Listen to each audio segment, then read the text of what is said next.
I'm Leona Dooley, and this is Ebony Ivy Thyme, where we're here in the kitchen and we're learning skills that all home cooks need. We want to have skills that are going to benefit the family, going to benefit our pocket, and is going to ease the tension across the board.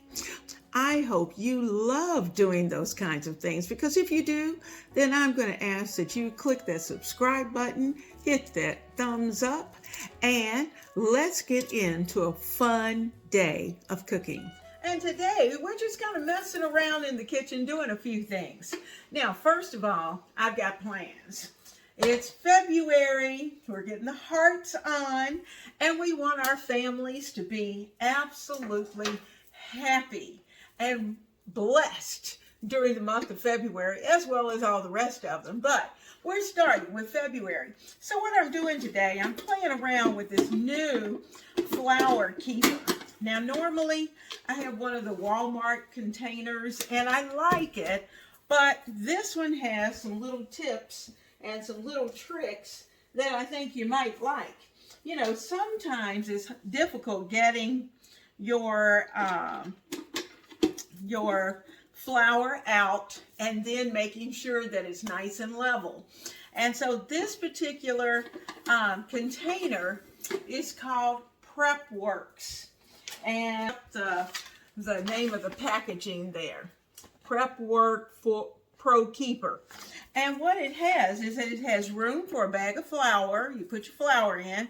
It also has this little device that goes right, it just locks right there on top, that you can, as you're bringing your measuring cup or tool out, you can just run it underneath and it levels out whatever it is that you're going to bring out. So in this case, we're going to be using some bread flour.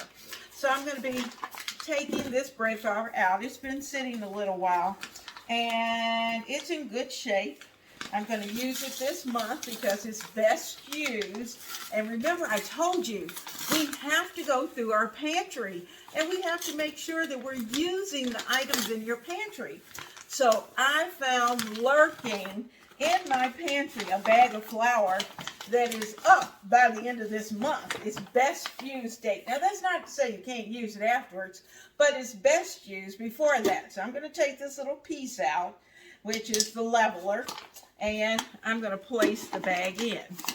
Now, let me tell you a few things. You know, sometimes we're a little hesitant to buy specialty flours. Bread flour is considered to be one of those specialty flours. Now, we've got everything in there. I've got it labeled. I'm going to try to get everything in. And that was a 5-pound, let's see, 5-pound bag. It holds a complete 5-pound bag. Now, I have another brand of flour keeper, and this is for my all-purpose flour. I used 2 different ones, and the reason for that is so that I was able to identify very quickly which one is what. So the red one is the all-purpose flour, while the one with the white with a little black lid is going to be our bread flour. Now, inside of this one, it also has a leveling device. So when you put your measuring cup in and you end up in this little heaping, just take it and scrape, and you end up with a nice level cup of flour. So that's nice to have. Now, the one that I was using, the container that I was using, I used to put just self-rising flour in. And I went through a phase where I was using a combination of both bread and all-purpose, but that was back during the pandemic. And so what I found is that, let me tell you, if you get low on your all-purpose and you still got some bread flour, mix them. They will still work fine. And sometimes the texture of your bread that you're using all bread flour actually comes out pretty nicely, quite nicely, having a mixed combination of flours. So I've got my all-purpose flour, and I need 3 cups. So I'm going to put in 1.5 cups of all-purpose. I'm purposely mixing this. So here's the half. I need 1.5, so I'm going to need 3 of these. 1, 2, and 3. That's 3 of the all-purpose. Come on in, you're not bothering. I'm taking, I'm not live.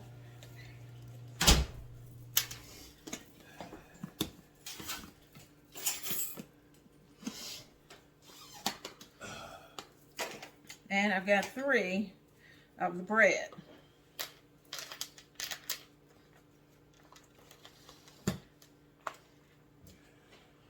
See how it works? There it goes.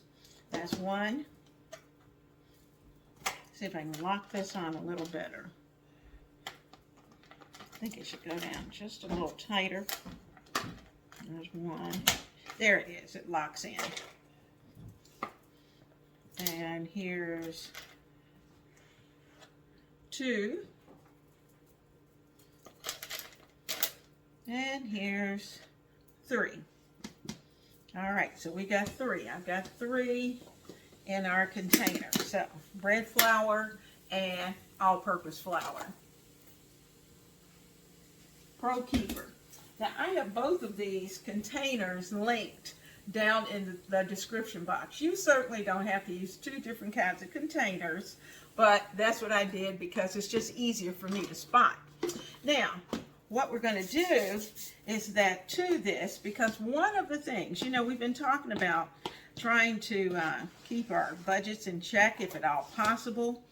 And certainly when you're planning for the week, one of my big ticket items used to be the bread portion because the kids are taking sandwiches, and I was keeping the grand last week, and you know, there are just certain things they like. So, you know, flour is one of those things. So we're going to make a little bit of bread, and in addition to that, the big guy likes a sandwich every now and then, and so I like to have bread. Now, last night we had a delicious, I thought it was going to be chicken noodle soup, but when my granddaughter got here, she asked for rice. So it ended up a chicken and rice soup. And so, but what I didn't have, and that was because I didn't have time to prepare it, was some homemade bread. Wouldn't that have been delicious? So I had to go to the store. I actually picked up some from the store, some of their variety that they have that they cook in their bakery rather than mine. So anyway, I have my 3 cups of flour. We're going to add some salt. We're going to need a little bit of oil. And I'm going to start some yeast. I'm going to put a little lukewarm water in this cup. If it stings to your arm, you know it's too hot. And it's also like when you're giving your babies a bottle of milk, you want to have body temperature. So there we go. I need 1.5 cups, so I'm going to fill this and then I'll measure. All right.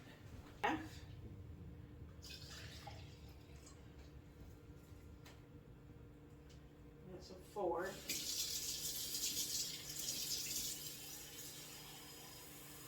One and a half cups.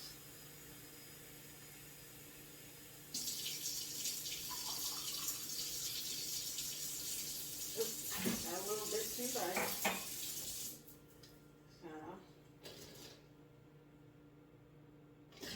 All right, there we go. Got 1.5 cups. I need some sugar, and we can either use sugar or honey, whichever. I've got some honey, and we're just going to kind of squeeze in about 2 or 3 tablespoons of honey. You can use less if you like, but that's what I'm going to do right now. to put in that honey. So there we go. I'll put some in because our yeast needs something to feed on. All right, so there we go. We got honey.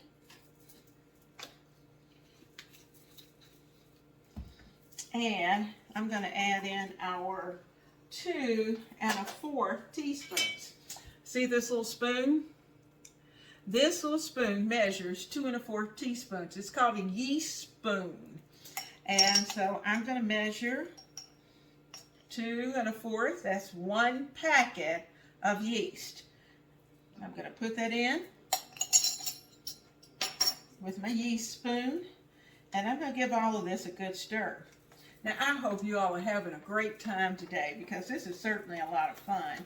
And making homemade bread should be one of those things that you shouldn't be afraid of, not in today's world.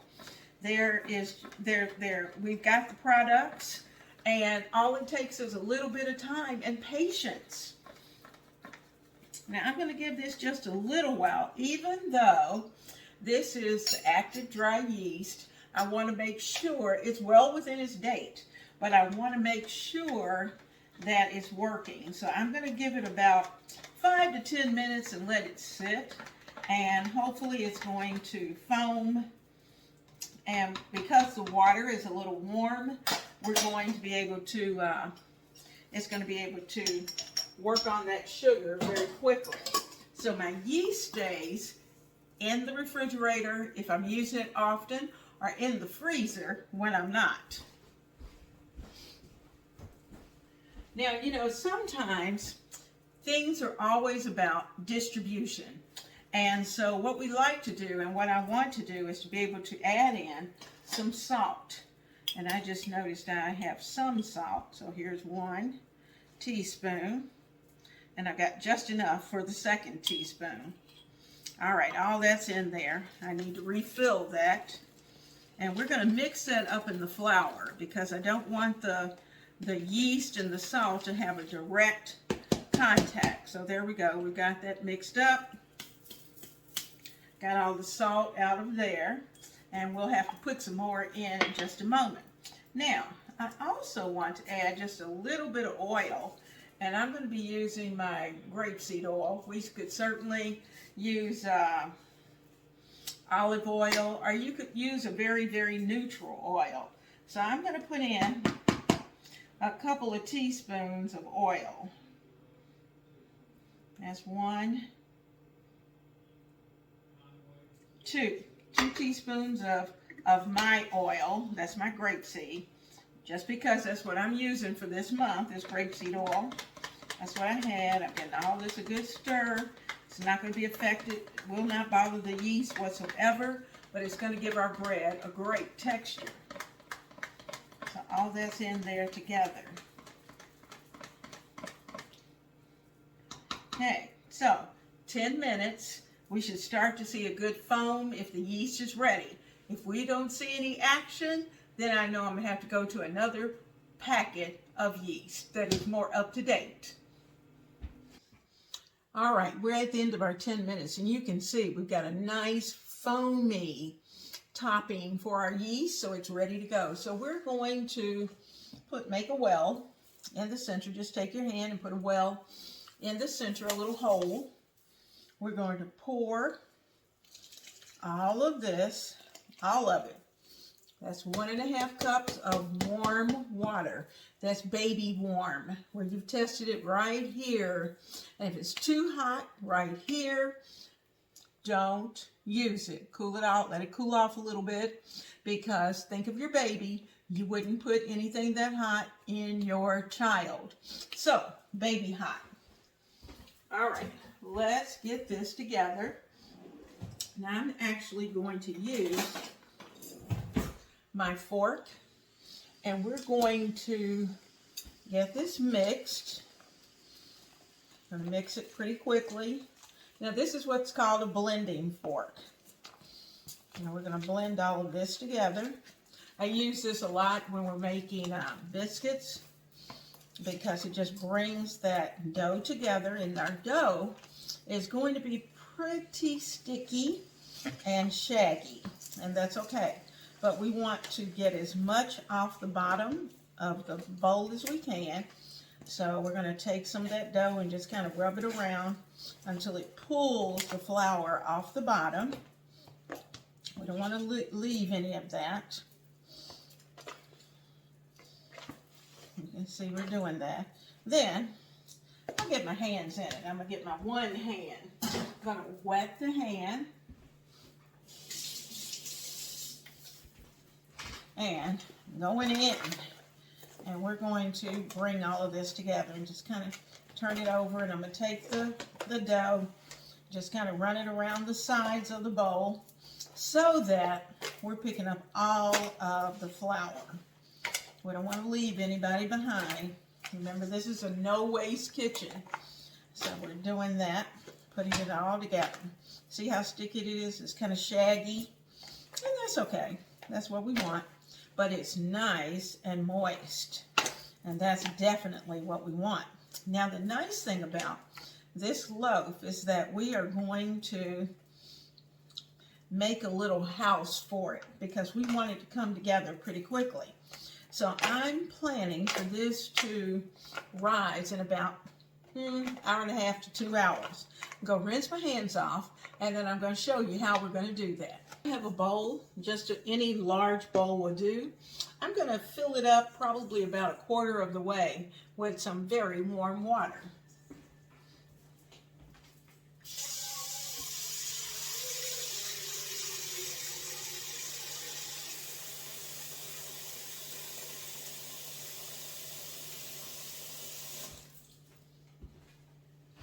Now, one thing's for sure, we don't want this water to be scalding hot. And it's pretty warm, so I think I'm going to have to cool it off just a little bit. It's a little hotter than I expected.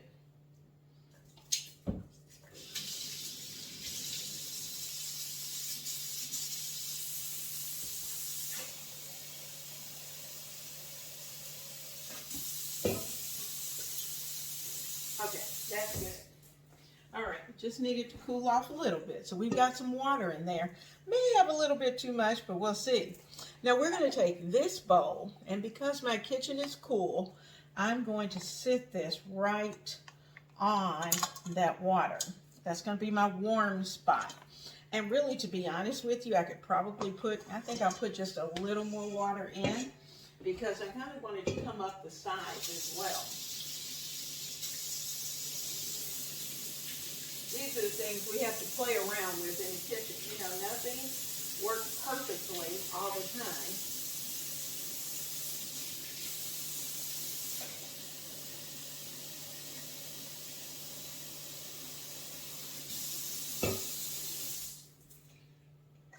Oh yeah, that's it. Now, I think that's just enough. And really, this is about half the bowl.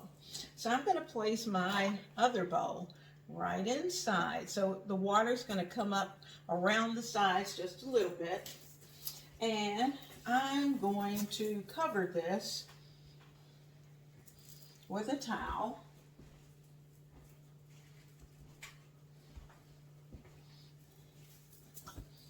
Because I don't want any of that heat to escape. So we're going to cover. Okay, we got it in there, and we're going to let this baby sit for about 1.5 hours to 2 hours, but I'll come back at the end of 1.5 hours and see if it's doubled. This is my happy planner, and I've set it up for the month of January already, so I'm turning the page, and we're going to February.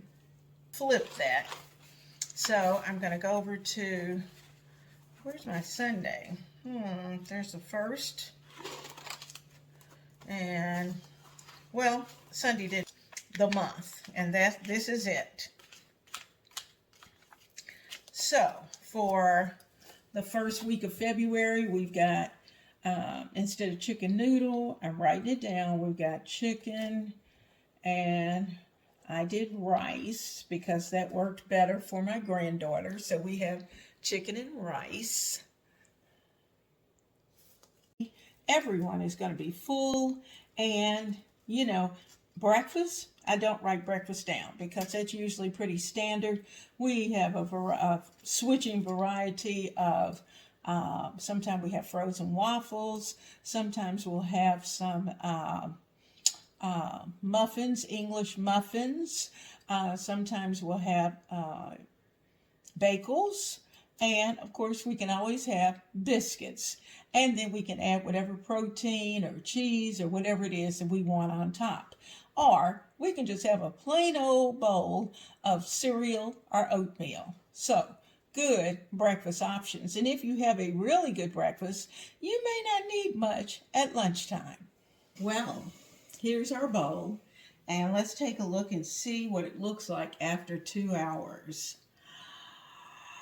Wow, it's risen, actually fallen just a little bit. So I'm going to take this towel, put it off to the side, and make sure that it's pretty clean, because what I'm going to do, I'm going to dust that towel. And I have another towel here for the bowl so it won't make a mess, because you know we set it in nice warm water. All right, so there's our water that we use. I'm just going to pour that out, and we are ready. So with nice clean hands, the first thing I'm going to do is to dust this towel with some flour. So I'm going to scoop of flour. I'm going to sprinkle some down, and this is going to be where we start to work on our bread. Now let's take it out of the bowl. And in fact, I'm going to get a little bit of flour and just sprinkle a little bit on top. Make it a little easier to handle. And we're going to bring it all out. See if I can do it from this way with my opposite hand. And it's going to come right out onto the surface. Now we have a little bit that stayed in the bowl, so we'll take that out because we don't want to waste any. Okay, now we're going to need a little more flour on top so we can work with it. Okay, I'm going to take this. We had a nice floured surface, and what I'm going to do is going to fold it over. Then we're going to take it and fold it into thirds again. All right, we're going to stretch it and fold it into thirds. All right, and at this point, it's ready to just roll. So what I'm going to do is to put it out on my counter. My counter's clean,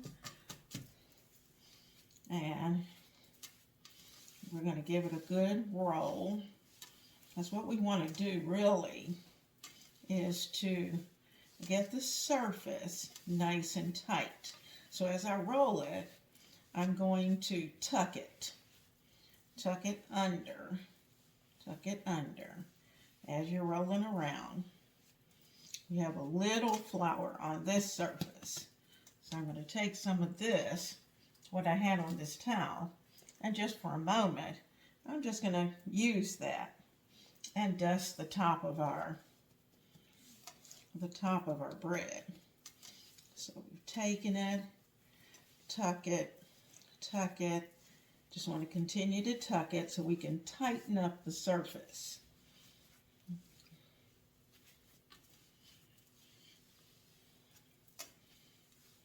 You have a nice tense surface. We're going to roll it, and it takes a few minutes to get it to tighten up nice and tight on top.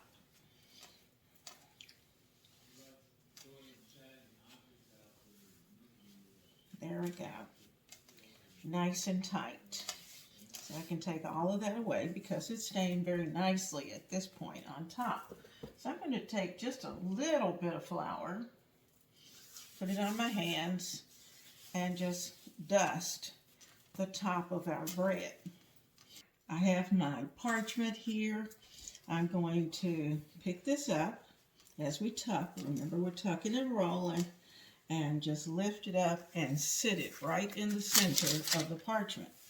Now I'm going to go through and remove some of the flour that we had. And I'll put it right in this bowl. Notice how easy the cleanup is. And here's our bread. So there it is, ready to go. Now, we're going to need to heat the oven. This is going to need to sit another 30 minutes, and then it's going to take about an hour for it to cook.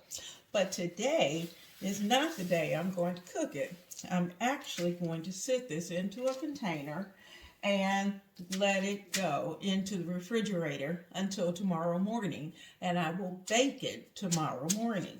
So I've got the container and a lid, and what I'm going to do is pick our bread up, and I'm going to sit it right in the container. Now, in the morning, it's going to do a slow ferment. And in the morning, we'll be ready to take this out, give it about 40 minutes for it to come to room temperature. And in that 40 minutes, we'll have the oven nice and hot, have the Dutch oven ready and hot. We will sit this into it, and we will bake it tomorrow. So, understand, we can prepare the dough, have it done in advance, and still have time to do other things in our life. So I'm going to take this top, I'm going to put it tight, all except this last little lip. And that's just in case there's any gases escaping, they can escape. But this is what's going to go into the refrigerator, and we're going to let it go overnight. We've got our baby out of the refrigerator. I'm going to let it sit for about 30 to 40 minutes just to come to temperature and start to puff up again. All right, I've got our bread out. I'm going to sprinkle it with just a little bit of flour, and then we're going to put a little decoration in it. Let's just sprinkle just a little so we have a nice top. I'm going to get a sharp knife. Now we're going to cut so that we'll have a nice ear. So I'm going to cut about 1/4 of an inch down and into our bread so that the gases have a place to escape. And I'm going to cover it with this bowl until our oven comes up to temperature.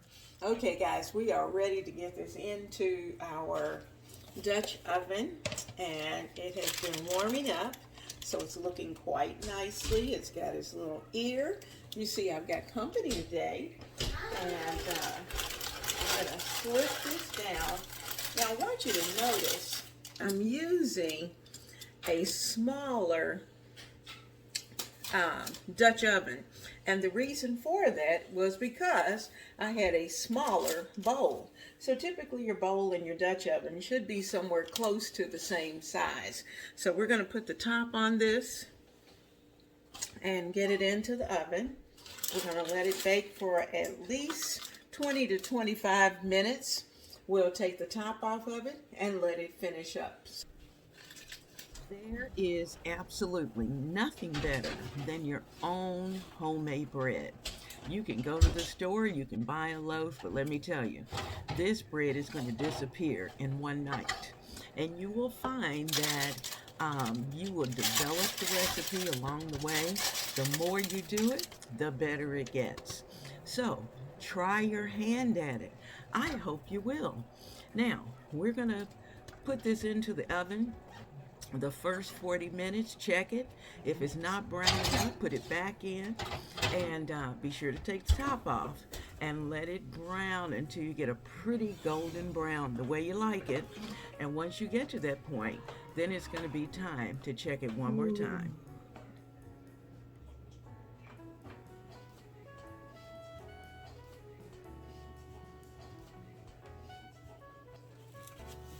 In the kitchen with you is always so much fun, and I hope you're looking at this delicious golden bowl of bread and you're thinking to yourself, oh, I want to do that.